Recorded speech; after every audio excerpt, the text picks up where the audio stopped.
Welcome to another community update on January 15th. The Grand Rapids Public Library is kicking off a year-long celebration of its 150th birthday. Since 1871, the GRPL has provided the community with its services, programs, and collections. Calling it the 150, the GRPL celebration will happen through a variety of planned events and programs, both online and eventually in person. It will culminate in a birthday celebration on December 21st, 2021.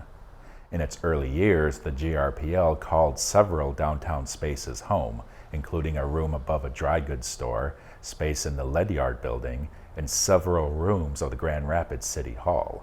By 1904, its downtown Ryerson building, also called the Main Library, was built and opened to the public. The main library basement was also the first home of a little public access station called GRTV. Since then, the GRPL has expanded into more city neighborhoods, with 7 other branches now spanning the city. Currently, the GRPL is offering curbside pickup services along with a variety of virtual resources.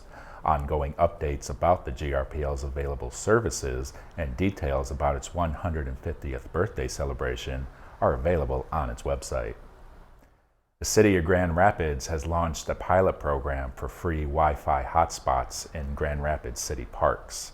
The 10 parks that are currently featured in the program are Anabawan Park, Belknap Park, Briggs Park, Fish Ladder Park, Garfield Park, McKay J.C.'s Park, Martin Luther King Park, Richmond Park, Riverside Park, and Roosevelt Park.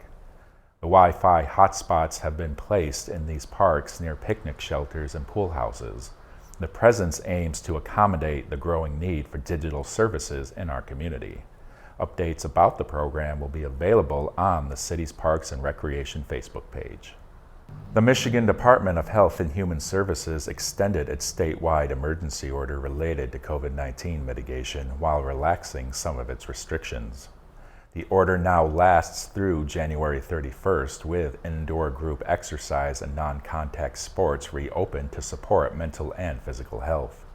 Also effective on January 18th, colleges and universities can have students return to campus for winter semester and restart in-person learning.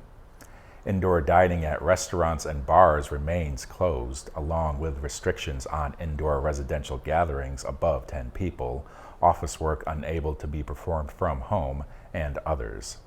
An infographic provided by the department details all other closures. The department's working plan is to reopen indoor dining at restaurants and bars on February 1st, with mitigation measures, capacity limits, and a curfew. The full, updated emergency order is available on the department's website.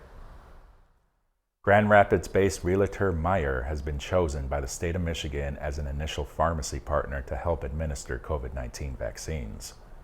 Meijer has 120 pharmacies throughout the state and more than 250 pharmacies throughout the U.S. It will begin vaccinating people 65 years and older on a limited basis in Wayne County on January 18th, with more Michigan counties to follow when more doses become available. Meijer has also opened a text-based system for people who want to register for the vaccine. Those who are interested may text COVID to the number 75049 to receive a link to register, or visit clinic.meijer.com. Up-to-date information about COVID-19 vaccinations in West Michigan is available at vaccinatewestmi.com. The Rapidian encourages local residents to share their own stories related to civic, economic, and public health developments in the Grand Rapids area on the Rapidian's platform. This week's featured articles include Ethics and Religion Talk by Rabbi David Khrushchev, an article on the organization Our Community's Children by community reporter and CMC staff member Brett Townsend, and the In-Season Report.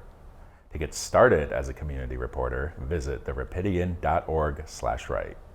This video is supported by the Michigan Council for Arts and Cultural Affairs, the Lowell Arts Center, and the National Endowment for the Arts. This update is brought to you by the Rapidian, GRTV, and the Grand Rapids Community Media Center. Please take care of each other.